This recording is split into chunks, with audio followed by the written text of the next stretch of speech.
Who is the tall dark stranger there? Maverick is the name. Riding the trail to who knows where. Luck is his companion. Gambling is his game.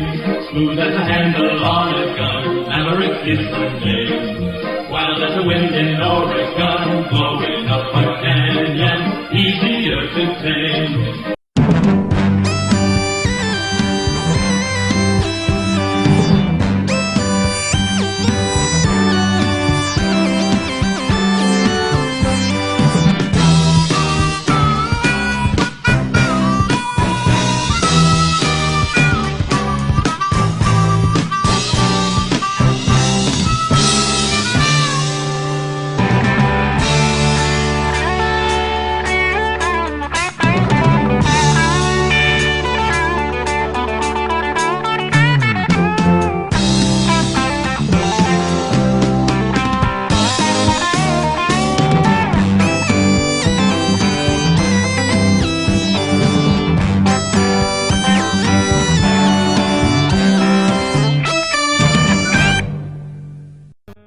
What up, y'all? This is your boy, Mr. Downtown Ray Mello, and you're listening to the Entertainment Report for Monday, July 21st, 2014, delivering some of the major stories going on in the world of entertainment and beyond. You can follow the show on Facebook and Twitter, facebook.com/The Entertainment Report with Ray Mello. That's RAYMELO, and on Twitter @The Enter Report. James Garner, the understated, wisecracking everyman actor who enjoyed multi-generational success on both the small and big screens, has died. He was 86. Police who were called to his residence Saturday night in Los Angeles said he died of natural causes. Garner started in hit TV series almost 20 years apart, first with Maverick in the late 1950s and The Rockford Files in the 1970s. He also had a notable film career starting in such classics as Sayonara in 1957, The Great Escape in 1963, The Americanization of Emily 1964, Grand Prix 1966, and Victor Victoria 1982, as well as the TV movies My Name is Bill W. 1989 and Barbarians of the Gate 1983. More recent films included Space Cowboys in 2000 and The Notebook in 2004. He was fiercely independent, challenging the studios on both Maverick and Rockford Files, where he felt he wasn't being treated fairly. He sued studios twice and won both times. Garner was given a Screen Actors Guild Lifetime Achievement Award in 2004. The Actors Union head issued a statement about his death Sunday. Ken Howard, the president of SAG, said James Garner was the definition of the smooth, dashing leading man, but his talents were so much more than skin deep. He was a hard worker who dedicated himself wholly to whatever he set out to accomplish, whether it was serving his country or performing for the camera. He was a value and convincing pitchman in his 1970s and 80s commercials for Polaroid cameras. He had such good rapport with co-star Mariette Hartley that viewers were convinced they were married, and was nominated for a slew of awards including Emmys, Golden Globes, SAG Awards, and an Oscar for 1985's Murphy's Romance. His performance in The Rockford Files won him an Emmy. He could do serious roles. His performance in the TV movie My Name is Bill W. about the founding of Alcoholics Anonymous was straightforward and uncompromising. He could also show real heartbreak, whether it was cradling fellow escapee Donald Pleasant in The Great Escape or talking with Gina Rowlands in The Notebook. But he was rarely one to blow his own horn. He once said, "I got into the business to put a roof over my head. I wasn't looking for star status. I was just wanting to keep working." James Scott Garner was born April 7, 1928 in Norman, Oklahoma. His mother died when he was 5, and his father remarried a year later. Garner didn't get along with his stepmother, and after a particularly vicious argument, left home at 14. His father, who divorced his stepmother, eventually moved to Los Angeles. At 16, Garner followed attending Hollywood High School and found a job as a swimsuit model. He told People magazine once, "I made $25 an hour. That's why I quit school. I was making more money than the teachers. I never finished the 9th grade." After joining the Merchant Marines in the National Guard, he served in the Korean War, where he won a Purple Heart. After the war, he returned to Los Angeles and took up acting for the same reason he started modeling. He told Los Angeles Times, he said, "What was I qualified to do to make a living? Nothing. You don't need qualifications as an actor or a politician, and I didn't want to be a politician. A small part in Broadway's community court-martial led to a contract with Warner Brothers, which cast him in both TV and movie roles. After performances as Marine Captain in Sayonara, he took the lead role in a new TV series, Maverick, which was to make his reputation in many ways. In 1957, Maverick was a maverick, a western filled with comedy, which often parodied other TV westerns. As a show on ABC, then the third rank of the three broadcast networks, it wasn't expected to do well against competitors, the Ed Sullivan Show and the Steve Allen Show, but it won its Sunday night time slot and became one of the hottest programs on television. In turn, Garner, who played Burt Maverick, a roving car player, became one of the media's biggest stars. Garner, however, became dissatisfied with the show's grind and being treated like a ham in a smokehouse, as he put it. In 1960, he sued producer Warner Bros. For breach of contract.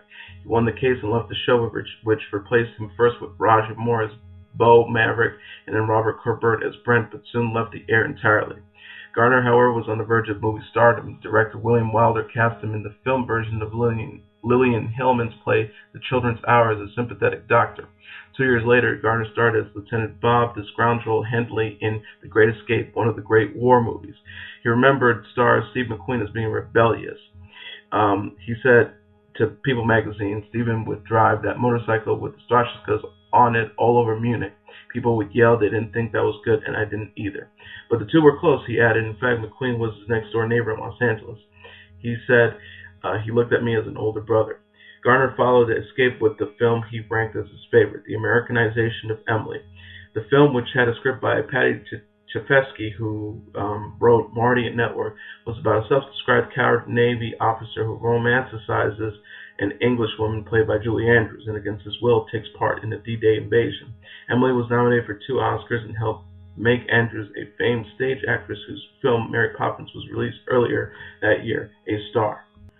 His 1966 film, the John Frankenheimer directed Grand Prix, gave him another passion, auto racing. He found an auto racing team and drove the Pace car in the Indianapolis 500 team 3 times. It was an avocation he shared with a friend, Paul Newman. Garner was also a good golfer and an avowed fan of his alma mater, the University of Oklahoma, which he endowed a chair at the college's drama school. Garner's movie career languished in the late 60s, though he had a mild hit with Support Your Local Sheriff in 1969, and he returned to television in the 1970s after the short-lived Nichols. He took the role as Jim Rockford in The Rockford Files, which was as much an anti-detective series as Maverick was an anti-Western. The show ran from 1974 to 1980. He left Rockford in 1980 partly because of his ailments and partly because of contractual problems with the studio, which eventually led to his lawsuit. After it was settled, he returned to the role for a series of TV movies in the 90s. Rockford cemented Garner's status on a Hollywood A-list. He made a number of TV and theatrical movies in the 80s, some duds, Tank and Sunset, and some successful. He earned praise for his performance in Victor Victoria and an Oscar nomination for Murphy's Romance. He worked steadily in the 2000s with notable performances in TV's Barbarians at the Gate, the film version of Maverick, and the miniseries The Streets of Loretto, and in the theatrical film The Notebook. He also returned to a series television joining the cast of 8 Simple Rules after the death of John Ritter. The work in front of a live audience intimidated him, he said, despite his experience. He told CNN's Larry King in 2004, I started in theater, and that's what scares me to death. He was also known as not only a devoted actor, but husband and activist. He famously had one of Hollywood's longest-lasting marriages. He married Lois Clark in 1956, and after a brief courtship, they were still married at Garner's death 58 years later. He joked to the Los Angeles Times in 1994, I just let my wife get away with murder. His co-stars were equally smitten with Garner. Sally Field told People magazine in 1985, before the release of Murphy's Romance, Jim is funny and dear, and he laughs at my jokes. That's what makes Jim sexy, doesn't change with years. Garner was also a longtime political activist. He helped organize the 1963 March on Washington and frequently donated to Democratic candidates and liberal causes. But he'll likely best be remembered for a Jim Garner persona that seems inseparable from the real-life man. Professional, unroughed, witty, and never too impressed with himself. He is survived by his wife and 2 daughters, Kim and Gigi. James Garner was 86 years old. And some other sad stories. Skye McCool Bartusiak, who played Mel Gibson's daughter in the 2000 Revolutionary War epic The Patriot, died Saturday at her home in Texas. Bartusiak's manager, Joe Barrasso, said in a statement given to the Rep, "We are all shocked and heartbroken over Skye's passing. Aside from being incredibly talented, Skye was a beautiful and loving person who will be greatly missed. We ask everybody to respect the family privacy during the most difficult time of grieving." Born in Houston in 1992, Bartusiak made her acting debut in the television series Storm of the Centuries in 1999. That same year, she appeared in the TV series Jag, as well as the Oscar-winning film The Cedar House Rules, according to her IMDb page. Bartusiak also had roles on the TV shows CSI Crime Scene Investigation, 24, and Lost. Fellow child star Abigail Breslin, who was very close to Bartusiak, tweeted her condolences. "One of my very good friends and someone who was like a sister to me, Skye McCool Bartusiak, passed away today. So devastated." Roland Emmerich, who directed and produced The Patriot, also paid tribute to Bartusiak on Twitter, writing, "This is not the kind of news you want to begin your day with. R.I.P. sweet Skye McCool Bartusiak." The actress's cause of death was not immediately known. She was 21 years old. The Backstreet Boys have pulled the plug on 3 shows in Tel Aviv, Israel, amid deadly fighting between the Israelis and the Palestinians. The group tweeted Sunday, along with the link to a statement on its website, "We're very sorry to inform you that the Backstreet Boys concert planned for July 29th, 30th, and 31st at the Ra'anana Amphitheater has been postponed." The statement also said, "This is a major disappointment for the band and fans, as this was to be our first visit to Israel, and we look forward to meeting our fans. We're already working with the producers on new dates during spring 2015, and we'll notify everyone about this as soon as possible. Sending lots of love to everyone." The Backstreet Boys announcement came on the deadliest day yet in the 2-week battle between Israel and Hamas militants in Gaza. According to Reuters and Associated Press, at least 100 Palestinians and 13 Israeli soldiers were reported killed. Hamas also claims on Sunday that it had captured an Israeli soldier. However, the Israeli government said it could not confirm those claims. The Dawn of the Planet of the Apes is once again the #1 movie in the box office this week. It rolled to a $36 million repeat victory at the box office, holding off a challenge from the low-budget horror sequel, The Purge: Anarchy. Fox's sci-fi saga of the charismatic leaders of the Apes, played by the motion-captured whiz Andy Serkis, has captivated critics, and that, coupled with strong word of mouth, drove the big second weekend. Dawn of the Planet of the Apes has taken in $139 million domestically, and is just the second #1 film to hold its title for more than a week this summer, along with Transformers: Age of Extinction. Universal's The Purge: Anarchy came in second with a $28.3 million opening weekend, or 3 times its $9 million production budget, and easily outstripped the other 2 wide openers. Disney's animated Planes, Fire and Rescue finished third with $18 million, ahead of Sony's Cameron Diaz, Jason Segel's comedy Sex Tape, which disappointed with $15 million for fourth. Coming in at number 5, Transformers: Age of Extinction from Paramount. In its 4th week release this weekend, it made $10 million, which gives it a domestic gross of so far $227 million. Number 6 is the Melissa McCarthy comedy Tammy from Warner Brothers. In its 3rd week release, it made $7.6 million this weekend, giving a gross of $71 million so far. Number 7, 22 Jump Street with Channing Tatum and Jonah Hill from Sony. In its 6th weekend release, it made $4.7 million, giving so far a domestic gross of $180 million. Number 8, the animated sequel, How to Train Your Dragon 2 from Fox. In its 6th weekend release, it made $3.8 million, giving a gross so far of $161 million. Number 9 is Angelina Jolie's Magnificent from Disney. In its 8th week release, it made $3.3 million, giving it so far the gross of $228 million. And number 10, Earth to Echo from Relativity. In its 3rd week release, it made $3.2 million this weekend, giving it a gross of $32 million. The drama continues between boxer Floyd Mayweather, T.I., and his wife Tiny. Floyd Mayweather said on Friday he never said he had sex with T.I.'s wife Tiny, and claims the audio and the footage TMZ posted that day wasn't clear. Mayweather told TMZ Sports he actually said he thinks I was fucking his bitch. In the video, Floyd does try to mutter something before the sex line, but it's hard to make out. Mayweather adds, I've never been with Tiny sexually. I respect her situation, and I think she's a good person. I would never disrespect the marriage. Tiny's wife, T.I.'s wife Tiny, confirmed that statement, telling TMZ she's never had any sexual relations with Floyd and thinks he only spoke out at the pressers to get revenge for her BET Awards diss where she ignored him. As for T.I., he simply told TMZ, I hope he is enjoying himself. God bless him. Primus's drummer Tim Alexander suffered a heart attack Thursday, but he's recuperating and is waiting for doctors to fix his ticker via open heart surgery.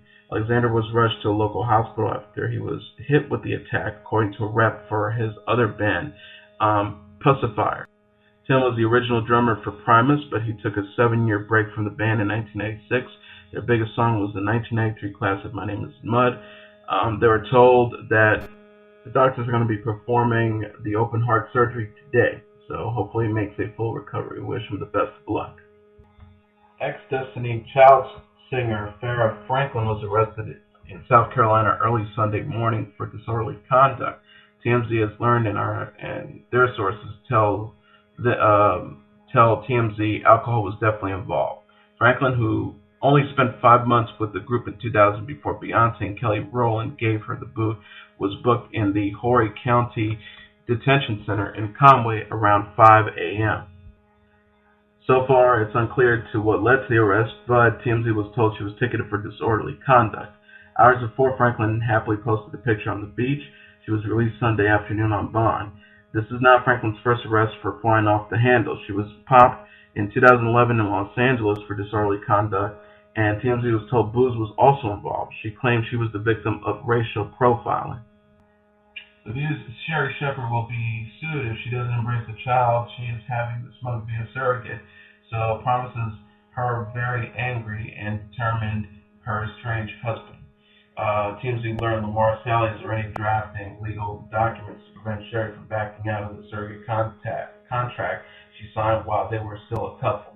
As TMZ first reported, Sherry claims Lamar defrauded her into signing the contracts, claiming he knew he wanted out of the marriage but wanted to hook her into paying child support. She wants the contract to void on grounds of fraud and washes her hands from any parental obligations. Lamar is calling that BS, and he says he'll fight to put Sherry's John Hancock on the birth certificate, and that takes a judge order, so be it. TMZ told Lamar may weave what he believes is Sherry's hypocrisy into the contract, saying on the one hand she professes to be a good Christian, and on the other hand abandoning an innocent child. But TMZ knows Sherry believes Lamar is a true hypocrite whose only religious value is the Lord is my shepherd and the shepherd is my meal ticket. After announcing she's leaving NBC's The Biggest Loser, Jillian Michaels is hightailing out of the Hollywood Hills. Real estate sources told TMZ Michaels just sold her 3-bedroom modern for $2.15 billion, her asking price. Her real estate agent was none other than Riza Farhan from Shaws of Sunset. Pretty good, cool pad, gourmet kitchen, and an outdoor pool, and a little surprising, no home gym. TMZ told Michaels is headed for the View, where gyms are unnecessary because everyone's already skinny and beautiful. On again, off again, rapper Pastor Mace has officially left his parishioners of the El Anian International Church high and dry and has run back to the rap game full time. TMZ broke the story, and it's sensational in every way. Mace retired from rap in 1999 to pursue a career in the ministry, built up thousands of followers, split into 2 churches in Atlanta and Phoenix, preaching the virtues of marriage and values. That all came crashing down earlier this year when Mace and his wife divorced, causing most of his flock to flee in anger. As for those Swartzford loyalists, well, Mace says screw them.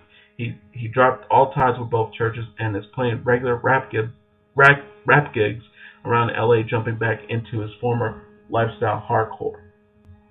And finally, congratulations to Maroon 5's frontman Adam Levine. He married Benhati Prinsloo over the weekend. According to People magazine, the couple tied the knot in Mexico Saturday night in front of an intimate group of approximately 275 guests, which included actor Robert Downey Jr. Levine, who's 35, and Prinsloo, who's 25, got engaged in June of 2013 after dating for a year. While preparing for their wedding, Levine spoke openly about being ready to settle down. He told People magazine, quote, "I definitely feel like I'm sitting in the chair I'm supposed to be sitting in right now. It all feels natural."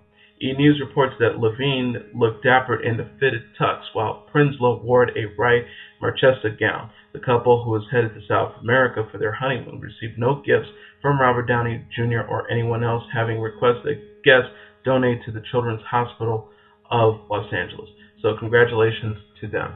And that is your entertainment report for Monday, July 21st, 2014. This is your boy, Mr. Downtown Ray Mello. I'm going to be back tomorrow delivering some of the major stories and trends going on in the world of entertainment and beyond. You can follow the show on Facebook and Twitter, facebook.com/The Entertainment Report with Ray Mello. That's RAYMELO. And on Twitter @The Enter Report. Have a great working day, everybody. See you tomorrow. Bye.